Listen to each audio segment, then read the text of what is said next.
Hi guys, this is the video that covers the game 6 of the World Championship under the association PCA played in 1995. PCA simply means Professional Chess Association, then created by Garry Kasparov. But now the World Championship is handled and organized by FIDE. Now, FIDE is an international chess body that oversees international games that regulates it too.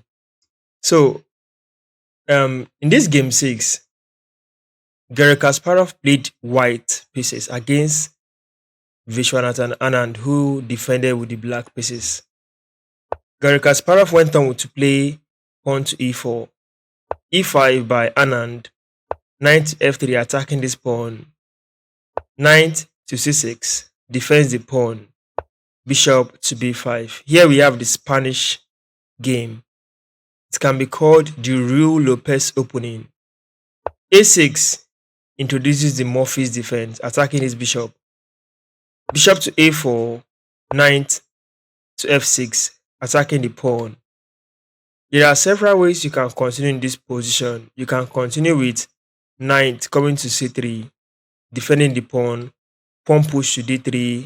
You can also see bishop takes knight and d3. Those are ideas. There's also a concept with castling. White castling the short side. White castling the short side. This concept is to bring the rook after knight takes the pawn. In the game, Garry Kasparov actually castled. So the game continued after knight takes the pawn on e4 by Vishwanathan Anand. d4 comes up. This is the open Ruy Lopez. And this opening is rarely played now in this modern dispensation. However, it was featured in the game 6 in 1995. So let's see how the game continued from here.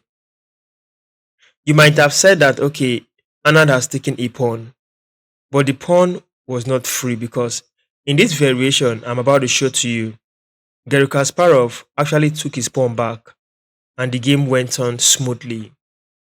After b5 challenging the bishop, bishop to b3, d5 comes up, defending this knight and opening room for the bishop to enter the game through this diagonal, probably squares like this and so on.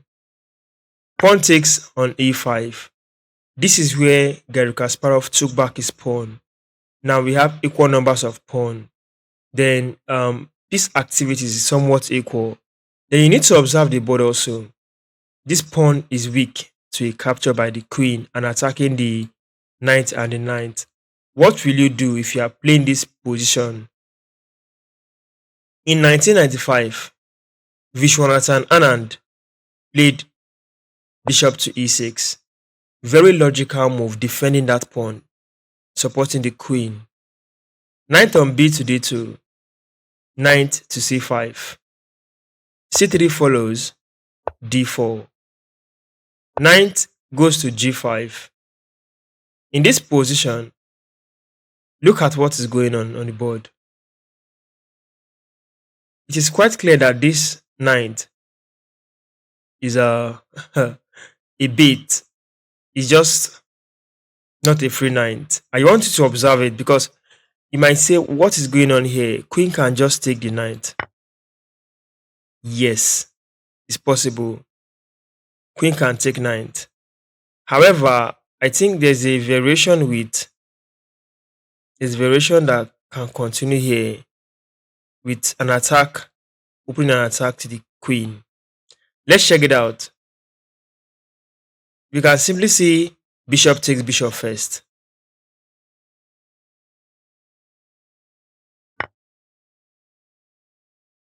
That is a variation that actually might give black winning chances in this game. But to equalize, white must find queen to f3. Now queen to f3 is now attacking through this diagonal. So if Black wants to respond. The best move here is to castle the short side, letting go of the knight because, you know, in this position he has given up a knight. Queen has taken the knight. So let's see a possible variation afterwards. It is here that bishop can now take bishop. If knight takes, then queen takes the knight here. Now there's weakness and I'm not sure the game can go well here. However, that is one variation we can look into. So after knight to g5, black did not take this knight. He hesitated. What he did instead was pawn takes on c3. Knight took the bishop, attacking the queen, which forces pawn takes knight first, then pawn takes on c3. Queen to d3, centralizing the queen. In fact, this queen is now in white territory. Knight to f3, opening queen exchange. It is yummy to capture this particular pawn right away. However, Vishwanathan Anand decided to castle the long side, bringing the rook and taking dominance of that open file. Here, queen moves to e1. Knight takes the bishop on b3, pawn takes on b3, opening an attack to this pawn. Here, king to b7, defending. Bishop to e3, bishop to e7. When I was looking at this game, I saw something. If it was in a bullet game or blitz game where there is not enough time to calculate, this bishop becomes stronger along this diagonal than this bishop.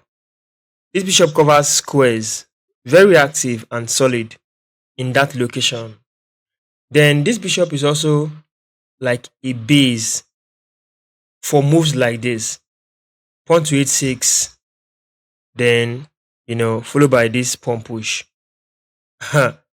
These moves may look slow but very active in the sense that if these two pawns moves and get down enough to this white king, the rook can support in this attack and the white king might be in trouble.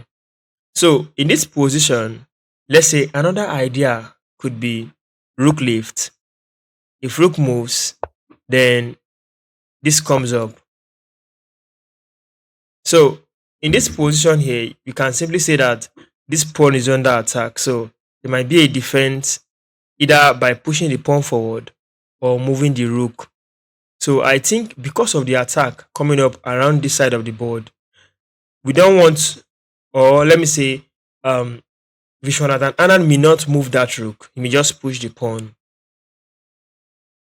So at the moment, the threat and the pressure becomes neutralized. Let's come back here. So after bishop moves in this position, Garry Kasparov saw the need to eliminate this bishop and went for bishop to g5 instantly. As at 1995, running this position in an engine would have given you that move as the top recommended move. So in this position, h6 comes up, attacking the bishop. Bishop took bishop, knight takes the bishop. Now knight moves to d4.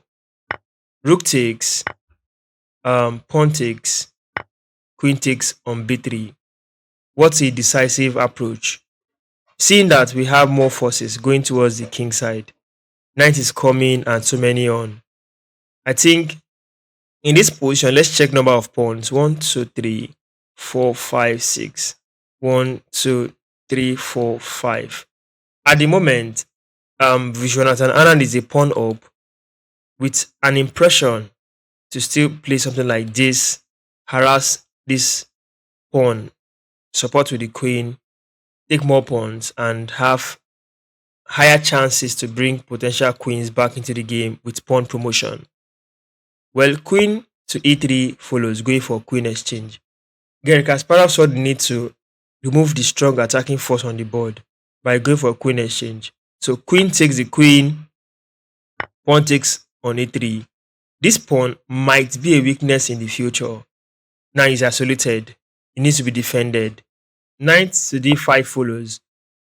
Anand attacks the pawn, which led to activating the king to f2.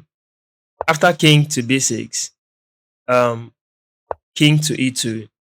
After e5, rook to f7, activating the rook, placing it in an active rank, going after this pawn.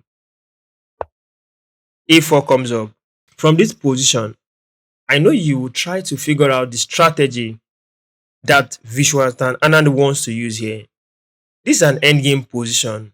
Yeah. Do you see what he's trying to do in the queen side? He's trying to promote these pawns. Look at it. It's gradually moving. These two connected pass pawns are very strong. So, what have you learned from this video? If you are not picking value from these videos, it means you are not observant enough. So, observe. After king to d2, you see, he did not go for this because he will lose a move. He will just not be too close enough to defend and support the rook to stop these pawns. So instead of going for taking that pawn, he decided to play this king move. Very logical. We are learning from Grandmaster games. Pending the capture of this pawn, believing that he can still take the pawn, and you need to see the future ahead. These pawns will be tackled by these two pawns. The target now is to neutralize the threat along this queen side. Stop these pawns as quick as possible. If you have this kind of position or resemblance in your game at the end game, stop advanced pawns. Very important. In this position, Anand went for c5, trying to clear more ways, because if pawn takes, king takes, there's no any rook check at the moment because the king is coming in. The knight is well placed. It's centralized. A nice centralized knight. Knight in the center is very powerful. So let's come back here and look at this. After this pawn to c5, what did Garry Kasparov played? First of all, he kicked the knight away. The game ended here in this position. It ended right here. So they both agreed to a draw. Do you want to check out a variation? Let me show you. See, let's look at a possible variation. You see, this game is actually drifting towards white side according to the engine. White has two rooks, fine, but this knight is strong. So possibly knight will go to b4. Then rook will just move. I'm using the engine now to check out this position. We'll move to e7. That is if the player sees this. However, there's also a move with pawn takes on c5 to check. But I still believe that although this is stronger for white, you see, this arrangement on the queen side, from my side or from my own perspective, is very strong. These pawns are marching forward. Well, since both of them agreed to a draw, let's go to the next game. Let's check out the next game then. That's game 7. Thank you for watching this video. See you in the next video on this channel.